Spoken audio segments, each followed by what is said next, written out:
Hey guys, AY Sam here. If you have ever wondered how you can differentiate yourself as a solo fingerstyle guitarist, then today's video is for you. The following clip you're about to watch is an interview between Mitch of Sweetwater and Andy Mckee. So if you want to check out Sweetwater's work or you want to check out Andy Mckee's work, the links are in the description box below this video. Alright, let's get into the video that shows you how you can differentiate yourself as a solo fingerstyle guitarist. Enjoy.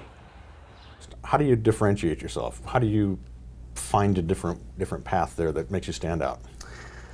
Well, I think just like for any guitar player, really, in whatever style you might be into, whether it's rock or blues or whatever, I think you, if you're like me anyway, and I think this is the majority of the way it is for most people, you learn from other guitar players, you know, like why you got into the guitar. Well, I loved his playing. What is he doing there?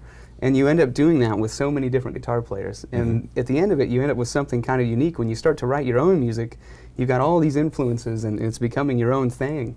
And I think that's kind of the way it is for nearly every guitar player that's ever picked it up, you know. So, you know, I took inspiration from those guys, and by the end of it, I think I ended up with my own sound. You know, I didn't never particularly try to sound different, but I was always careful when I was writing tunes. Like if I was starting on something and said, oh, this sounds like a Don Ross tune, I would just throw it out, you know. I'd be like, yeah, that sounds too much like one of his tunes already. So, you know, I always kind of censored myself a little bit that way. Right. Hey guys, thank you so much for watching. Make sure you subscribe and click the notification bell so that whenever I post a new video, you're always notified. Thanks.